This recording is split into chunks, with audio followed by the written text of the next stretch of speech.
Hello students, in the last lecture we have discussed regarding the mesosome. Today we will be discussing with the plasma membrane extension, one that is chromatophore, and the second we will be discussing regarding the fimbriae, pili and flagella.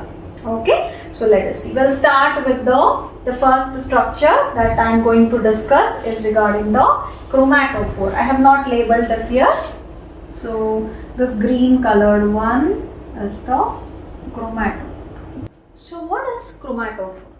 Chromatophores, these are also known as pigmented cells or pigmented bodies. Okay, so these are pigmented cells.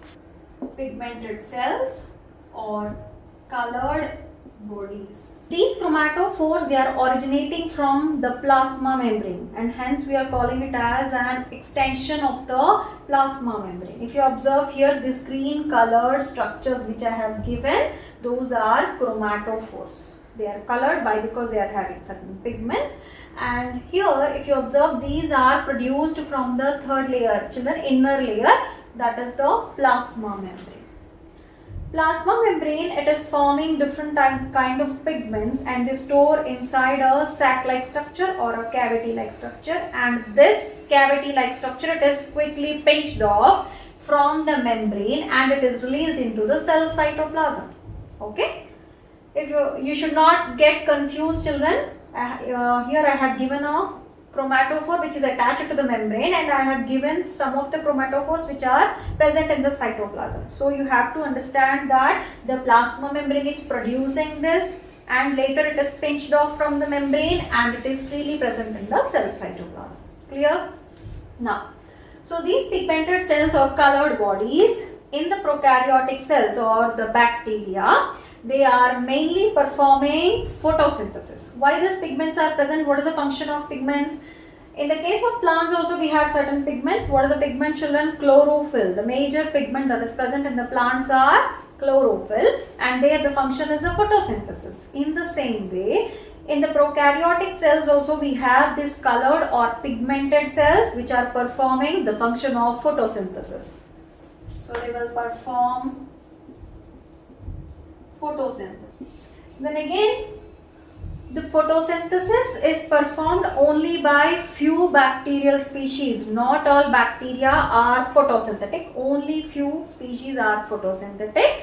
Such photosynthetic bacteria will contain these chromatophores. Okay. So photosynthetic bacteria will be having this chromatophores. Let us write some examples here. The first one, it is the blue-green algae, also known as cyanobacteria. And next we have purple sulfur bacteria, green sulfur bacteria. All these are photosynthetic bacteria. So chromatophores, pigmented cells, mainly meant for the photosynthesis. These are extensions of plasma membrane that you have to remember. These are extensions of plasma membrane. These are extensions of the plasma membrane, and here I have given examples: cyanobacteria, purple and green sulfur bacteria. When they are performing this photosynthesis, they must contain certain pigments, right? So similar to that of the chlorophyll of the higher plants, here there are certain pigments that we will list it out here. One, the major pigment that is present are bacteriochlorophyll. The second one being carotenoids, and the third one being bacterioviridin.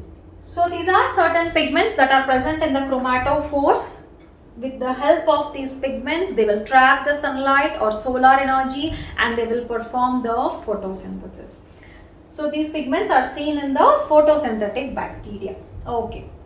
And if you observe this chromatophore, this term, it is also implied, or it is you might have studied in the case of zoology. We have certain animals and fishes where these chromatophores are present.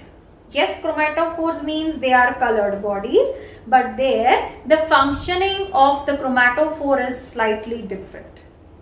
They will be giving the body color to fishes as well as the different species, the lower organisms, mollusks, cephalopods. We have different organisms. There the chromatophores are present and that will give body coloration. And in turn, this body coloration it will be performing different functions in the case of animals. Okay, so what kind of functions are mainly performed by these chromatophores? Chromatophores, they are helping the animals in communication and signaling. This body coloration or change in the body coloration, it is mainly signaling or communicating amongst the group. Okay, they will be communicating with the help of the color of the body. Not only that, it also helps in thermoregulation. It will maintain the temperature. Light colored what you can say animals, they will be absorbing less sunlight, and which are having the dark color, they will be absorbing more light. Based upon that, again they will be regulating the body temperature. Yet another function you might have studied regarding the chameleon. Chameleon, it is frequently changing its body color. It will be hiding from their predators and prey by camouflage. What is camouflage, children? It will be escaping from the predators and prey by blending with the environment, the background. Okay, so this is one kind of importance of the chromatophores in animals. They also protect the animals from the harmful radiations. Okay, so they act as filters for the harmful radiation. In the case of animals and fishes, all these chromatophores are acting like light reflecting cells. In the same way, we have an analogous structure present in humans, which is known as melanophore or melanocyte. In the case of our hair, our eyes and the skin color, everything, it is dependent on a pigment which is known as melanin, and this melanin is produced from the structure called as melanophore, just like the chromatophore. It is an analogous structure. It is similar, but it is not same. Okay, so this is regarding the chromatophore, and the next structure we'll be discussing, that is the flagella. So next is the flagella. So this here I have given a single flagella. Singular is flagella, plural is flagella. Okay, flagella are also the extensions of plasma membrane, right? Mesosome we have done with the chromatophore, and now we are discussing the third structure, which is a plasma membrane extension, that is flagella. This is again the plasma membrane extension. If bacteria are motile, they will have this flagella. Motile means if they show movement, the bacteria will be having this flagella, and they are said to be motile. So we have two types of bacteria, motile and non-motile. What are motile, children? If they have the flagella, they will move with the help of flagella. This appendage, it is mainly meant for locomotion. That you have to remember, okay? So this flagella, it is meant for locomotion. So this appendage, the flagella, it is mainly meant for the bacterial locomotion or movement. If the flagella are present and with the help of flagella, if the bacteria are moving, we call such bacteria as motile bacteria. So flagella are seen in motile bacteria. If the flagella are absent, we call such bacteria as non-motile. Their movement will be very slow. Why? Because they don't have any special appendage like flagella. So they simply show the body movement. We call such bacteria as non-motile bacteria. And coming to this flagella, flagella are not only seen in the prokaryotes. We have certain evidences where the eukaryotes are also having this flagella. Certain lower organisms in eukaryotes, they have this flagella. Along with flagella, they have short hair-like processes which are known as cilia. So cilia and flagella both are present in the eukaryotic species, but prominently this flagella, it is present in the bacteria or the prokaryotic organisms. And next, coming to the properties of this flagella, how this flagella will appear. If you observe, the flagella, it is a long thread-like structure. So how is this appendage? It's an helical appendage. This is long thread-like structure, or you can compare it with a whiplash. Okay, so it is whiplash or thread-like structure. So flagella, that is whiplash or thread-like structure. This is whiplash or thread-like structure, and this flagella is extended from the cell surface. So it is visible from the cell surface. Outwardly it will be visible. Okay, And coming to the protein that is present in the flagella are made up of many subunits of proteins which is known as flagellin. So which protein is present in the flagella? It is flagellin. So protein present in the flagella is flagellin. And coming to the number and arrangement. The flagella which I have given in this bacterium is only one, but you have numerous flagella attached to the bacterial cell surface. It can be one to few. Few flagella will be present on the bacteria. Not only that, their arrangement will be different. So based upon their arrangement and the number of the flagella, the bacteria are again divided into different categories. That we are not discussing here. In Monera, I will be discussing this in detail. Okay. So here, the number and arrangement, it may vary. Okay. So number and arrangement of the flagella, it may vary. Okay. Next, coming to the internal structure of the flagellum. So we'll be discussing with the structure of flagella in detail. So this is the structure of flagellum, and in this structure, if you observe, we have mainly three parts in the flagellum. The first part, it is the filament. So this is, and what is the second one, children? Hook. And the third one, we have basal body. So there are three parts in the flagellum. One is filament, two is hook, and third one is the basal body. We'll be discussing with the filament first. The filament, it is the longest part of the flagellum. So filament is, it is longest part of the flagellum, and it is exposed outside the cell surface. This is a whiplash structure that I have drawn. This is the flagellum filament. So this part is the filament, children. And next, this filament, it is longest part of the, in comparison with the two structures, that is hook as well as the basal body. And this filament is rigid, hollow cylinder. So this is cylindrical structure which is hollow from inside, and this is known as the filament. Then what is the main function of this filament? The filament is acting like a propeller. It acts like propeller. What is a propeller? Have you ever observed that some boats, motor boats or ships, they will be having a fan-like structure which is present at the base of the ship in the terminal region? So what is it can be moving in clockwise or anti-clockwise direction, and this propeller mainly it is controlling the thrust that is created in the waves in the sea or the water body, right? So whenever there is a movement of the ship, there will be some force that is generated due to the waves, and this wave thrust, it is controlled, that is known as thrust, and this thrust or force, it will be controlled by the movement of that fan like structure which is known as propeller. In the same way, this filament here, it is acting like a propeller. So it is controlling the movement of the bacterial cell. Wherever there is a force generated, it will control it like a propeller. Okay. And next, coming to the second part, that is the hook. This hook, if you observe, it is highly curved structure. Okay. So hook is highly curved. This is highly curved structure, and this hook, it is joining the basal body to the filament.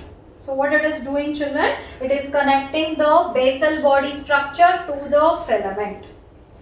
And major function of this hook, it is controlling the movement of the filament.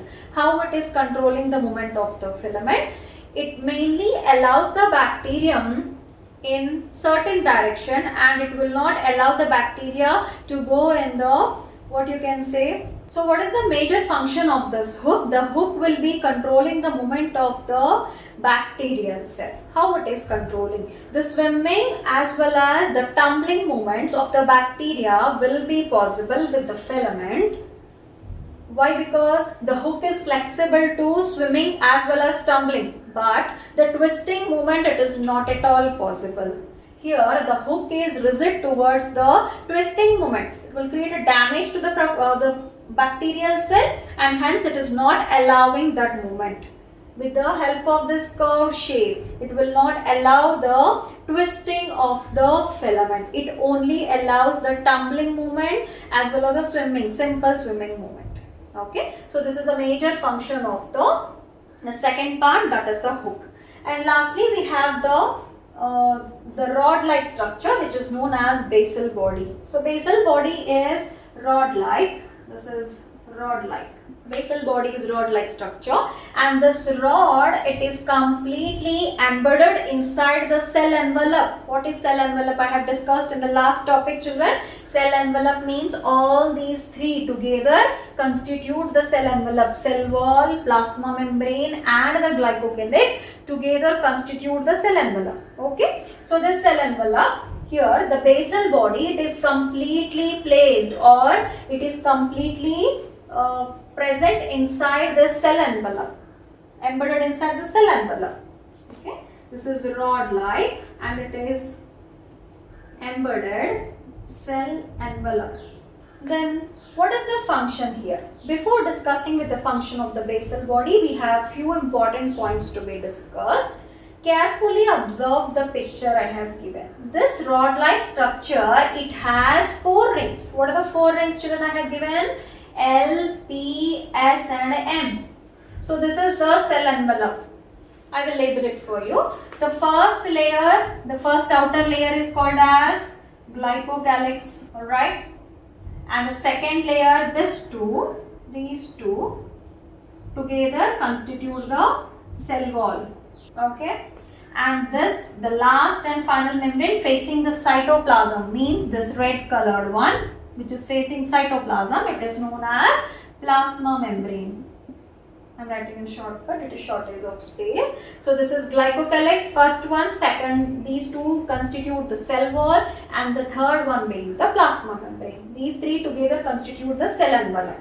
So in this case, the glycocalyx, the space that is present from the glycocalyx till the cell wall or the plasma membrane, we call that space, this total space, where we will write it here, the total space that is present here from the glycocalyx till the cell wall, we call this as periplasmic space. Okay, so we call this as periplasmic space. And now let us see the main function of this. So this rod-like structure, which is present inside the cell envelope, it has 4 rings, where we have studied this LPSM rings. In the differences between gram-positive and gram-negative bacteria, I have quoted a point or statement that the flagellum will be having, the flagellum in gram-negative bacteria will be having 4 rings, that are LPSM. And I have told you that the gram-positive bacteria will be having only 2 rings, that is S and M. So this is regarding that particular statement. So I am explaining that statement here. In gram-negative bacteria, as we have the glycocalyx, we have 4 rings, L, P, S and M. And in gram-negative and gram-positive bacteria, we have only 2 rings, that is S and M. Here we have only cell wall and the plasma membrane. We don't have any glycocalyx, so there is no formation of this extra rings. Alright, so gram-negative will be having L, P, S, M in their basal body of the flagellum, and in gram-positive we have only S and M. Okay, children? So gram-positive will have 2 rings, gram-negative will have the 4 rings. Coming to the major important function of this ring. Here if you observe, the L ring is attached to the glycocalyx. The L ring is attached to the glycocalyx, and hence the L ring is known as lipopolysaccharide ring. Why it is given L? L because it is made up of lipopolysaccharide, that is lipids and sugar. I have told you before, glycocalyx, it is made up of lipids and sugar units, right? So hence we call this L ring as lipopolysaccharide ring. And next ring, P ring. P ring, it is present in the cell wall, in the region of the cell wall, and this P ring, it is given for its composition, that is peptidoglycan. We all know the cell wall is made up of a compound called as peptidoglycan, also called as murine or mucopeptide. And this peptidoglycan, due to its composition, we call this ring as P ring. Coming to the S ring. S ring, it is the supermembrane ring. The supermembrane ring. And the last one is the M ring, which is the membrane ring. Simply membrane ring. So all these four rings are present here. S ring means supermembrane. It is present above the plasma membrane. They have named it as supermembrane ring. And the M ring, it is facing towards the cytoplasm. It is completely present inside the cytoplasm, attaching to the plasma membrane. We call it as membrane ring. Okay, clear with this? And now moving on to the next important function. Here all these three rings, mainly the L and P rings, are acting like bushings, or they are supporting the structure of the flagella in the case of gram negative. Why? Because in gram positive we don't have any LP rings. And S and M rings. In S and M rings, the M ring mainly, the M ring, the membrane ring, it is mainly acting like a, what you can say children, motor. So the basal body will be having the function of a motor. What is a motor? It is an energy source. We all know in order to perform an activity or a function, it requires certain energy. And this energy, it is generated from the motor, right? So in the same way, for the cell to function, the flagella to move, it will be requiring certain amount of energy. And this energy, it is generated from this M ring. This M ring is showing rotation, and while it is rotating, it is generating a force which is known as proton motive force. It is known as PMF. PMF means proton motive force. Okay, so this PMF is generated with the help of M ring present inside the basal body, and this proton motive force, it will be traveling towards the filament and it will be helping in the movement of the flagella ultimately. Okay, so main, it is motor. I have told you that filament is acting like a propeller. Then how the basal body is acting?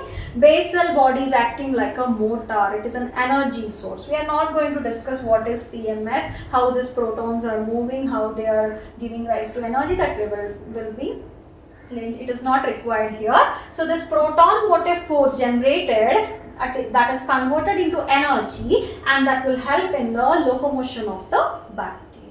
Okay, so this is regarding the structure of the flagella. Is it clear? And next we'll move on to the last topic, that is, we'll be discussing with the pili and the fimbriae. So the next topic, it is the fimbriae and pili. We'll be discussing with these structures, children. So pili and fimbriae, if you observe the structures, I have shown you only a few pili. These green colored structures are pili. Okay. And what are these black colored structures, children? These are fimbriae. Pili and fimbriae both are present on the cell surface. So these pili and fimbriae are also the plasma membrane extensions, just like the flagella.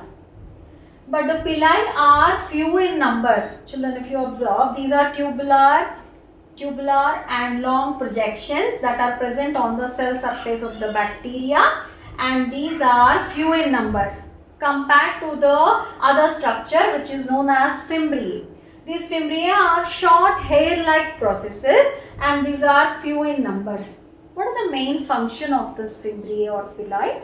Mainly, in common, both of them, they will be helping in the attachment to the rock surface or any substrate, the support, they will be helping in the attachment.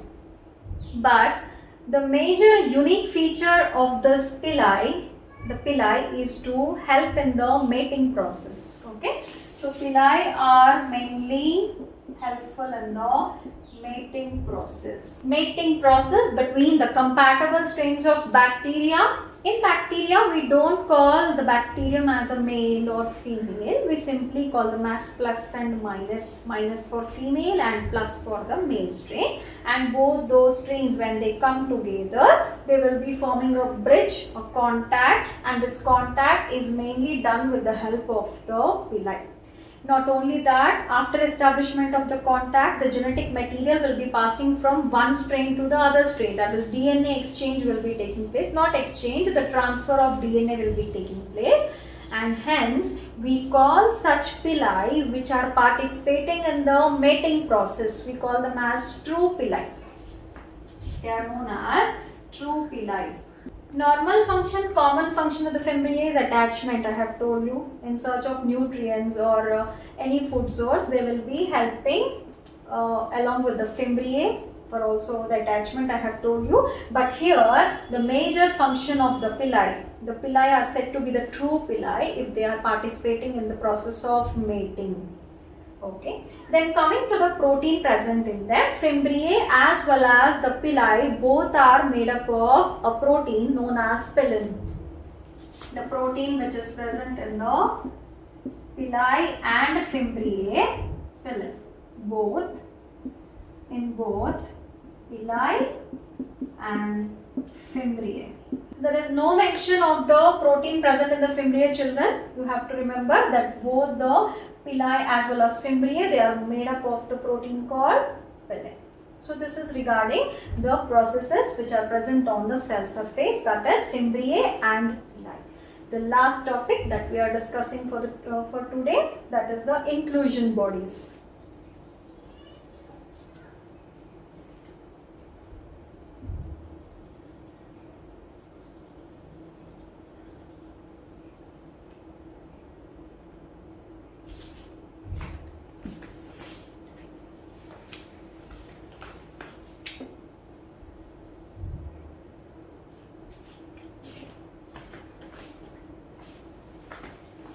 So next are the inclusion bodies. What are inclusion bodies? Inclusion bodies are nothing but these are some reserve material that are present inside the cell cytoplasm. It is nothing but a storage that is present inside the cell cytoplasm. So what type of storages they maintain inside the bacterial cell, that we will discuss here. Inclusion bodies are nothing but the reserve bodies. These are reserve bodies storing, what they will store? Any stable substance.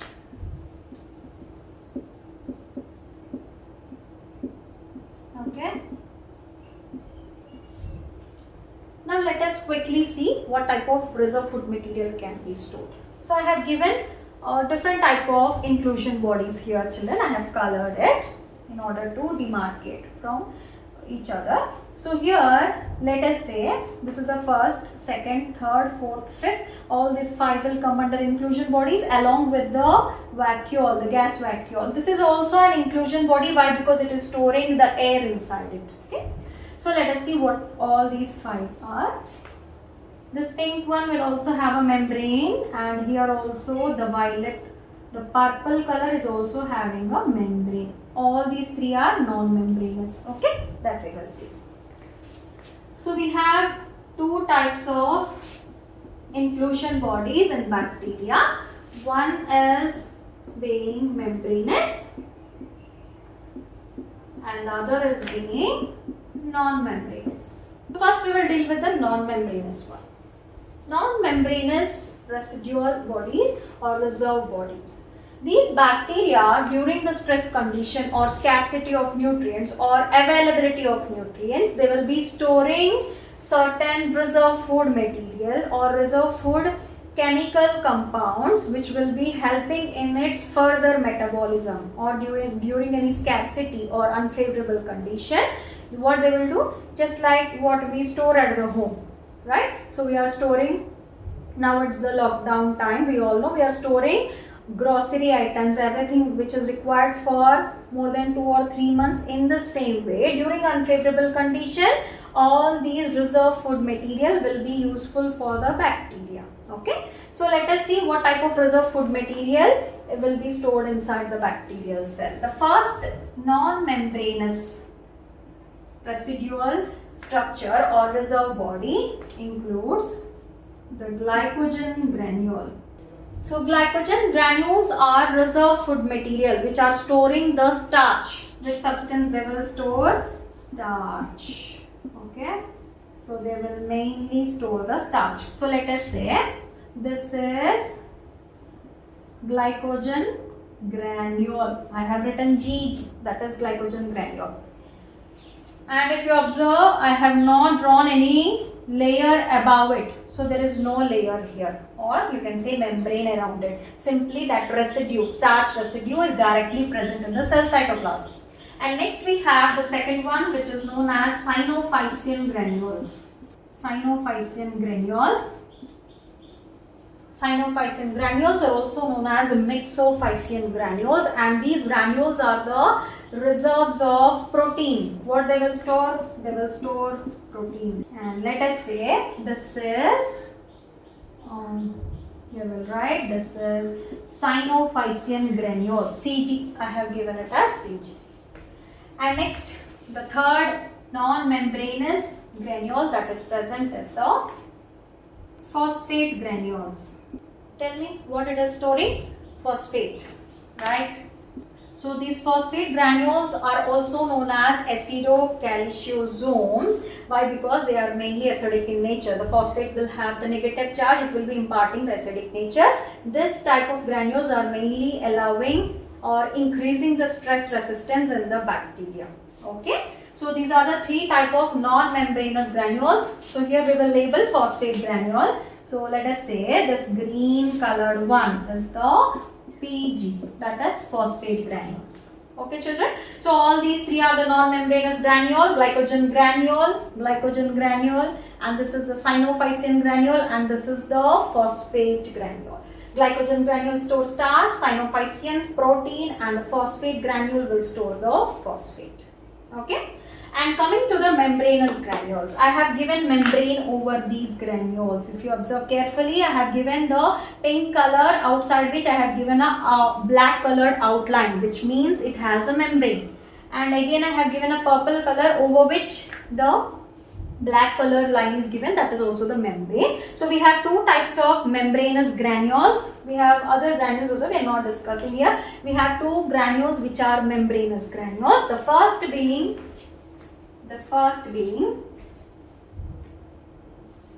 carbonosomes. Carbonosomes will be storing the carbon, and it is mainly the energy rich source. So energy is mainly derived from the carbon. Yes. So the carbonosomes, they mainly store the carbon. Carbonosomes, they mainly store carbon in the form of PHB or PHA. What is PHB? It is polyhydroxybutyrate.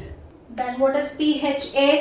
Polybeta-hydroxyalkonate. So these are the polyester compounds. What are these compounds, children? These are polyester compounds. So nowadays, bacteria are these bacteria are mainly, many scientists are exploring this bacteria for the production of bioplastic. Okay, why? Because these polyesters are the major base for the plastic production. So now they are trying to produce this biodegradable plastics from the bacteria. Okay, and next we have the last one. After carbonosomes, we have the last residual structure, the reserve body. So the next one being the sulfur granule. So it is easy to understand, children. They store the sulfur. Okay. So these are the different type of granules or inclusion bodies present inside the cell cytoplasm of the bacterial cell. Non-membranous, it includes glycogen granules storing starch, synophysin granules storing protein, phosphate granules storing phosphate. What is the common point? All these three are non-membranous, they doesn't have any membrane. And next we have the membranous one. One is the carbonosome, which will store the polyester compounds PHB and PHA. And next we have sulfur granules, which is storing the sulfur, and both these are again having a membrane that I have mentioned in the diagram. Okay, so this is regarding the reserve bodies, that is inclusion bodies. And coming to the last inclusion body, which is the gas vacuole. So gas vacuole is a structure. Vacuole means empty space. We generally say in plants and animals also we have vacuoles, children, with slightly different functions. This vacuole means it's empty space, and this vacuole in the case of prokaryotic cell we will discuss first. A vacuole present inside the prokaryotic cells, they mainly help in the buoyancy or flotation. They mainly help in the buoyancy or flotation. Buoyancy and flotation means, can you guess where these gas vacuoles are present? These are mainly present in the bacteria which are living in the water bodies. Okay, so they are mainly seen in the aquatic bacteria. So in order to receive the sunlight, or in order to receive the oxygen mainly which is present on the surface of the water, they has to reach the surface of the water and there will be that will be assisted by these gas vacuoles. So gas vacuoles will make the bacteria move to the surface of the water bodies. Okay, then what this gas vacuole will store? The gas vacuole will be storing the air. Okay, and these are mainly seen in the aquatic bacteria. There is no other functions for this gas vacuoles, children. Gas vacuoles will be having this mainly air present inside them, and they mainly help in the flotation. And here if you observe, I have told you that there are membranes over these residual structures or reserve bodies along with the gas vacuole. Gas vacuole is also having a membrane. So here the gas vacuole is also a membranous structure. So whatever membranes that are present in the bacterial cell, all these membranes are considered as false membranes. This is very, very important regarding your NEET. Remember, membranes or membrane bound organelles are absent in prokaryotes. So membrane bound organelles, they are absent in prokaryotes. We don't have any membrane. Yes, you might have this doubt or a question here. We have drawn many membranes over here. Then why these are known as why these prokaryotic cells are defined under this non-membrane bound organelle system? Why? Because this organelles, though they have these membranes, certain organelles we have membrane. One, we have some carbonosomes, I have told you. The sulfur granules we have membrane. A mesosome has a membrane, and a gas vacuole will have this membrane. Only these structures are having this membrane, but all these membranes are considered as the false membranes. Though the membrane is present, we are calling these membranes as false membranes. Why these are false membrane? That is a question. Why these are false membrane? Generally, the membranes present around the organelles, they are made up of lipids and proteins. This is common, this is general for each and every living organism or each and every cell existing on the earth's surface. And such membrane structure is known as unit membrane. This is given by Robertson. So Robertson, he has given a statement that all the membranes are universal and they are made up of lipids and proteins. So this is the majority. The case is the majority of the cells will be having these membranes as well as the organelles present inside the cell. But in the case of bacteria, we have membranes, but they are not the unit membrane. Why? Because the property is lost here. Generally, the membranes are made up of lipids and proteins. Then we call this membrane as unit membrane or true membrane. Okay.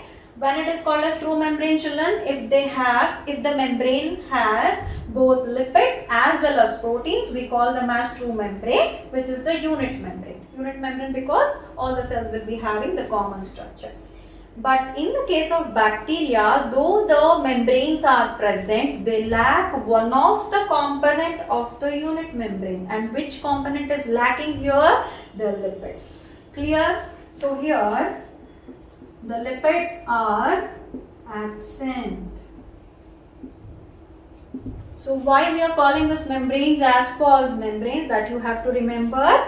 The false membranes, because the protein, they are proteinaceous in nature. All the membranes are made up of protein, but they doesn't have the lipids. They are lacking these lipids, and hence we call the membranes as the false membrane. This is very, very important, children, and hence we say that the prokaryotic cells doesn't have any membrane bound organelles. Though we see certain membranes, those are false membranes, so we consider them under the different category. Okay, so this is regarding today's topic, children. So we have discussed, so far we have discussed regarding, completely we have done with the prokaryotic cell. Almost we have only two organelles that are left. One is the ribosome we have, and other component we have is the DNA, that we will do in the next lecture. So we have discussed so far regarding the chromatophore. Today I have discussed with chromatophore, and second I have discussed with pili fimbriae, and we have discussed regarding flagella, and finally we have done with the inclusion bodies. Okay, so in the next lecture we will be discussing with the ribosomes as well as the DNA. Followed this lecture, and if you have any doubts, please do comment, and you please do subscribe for the further videos. Thank you.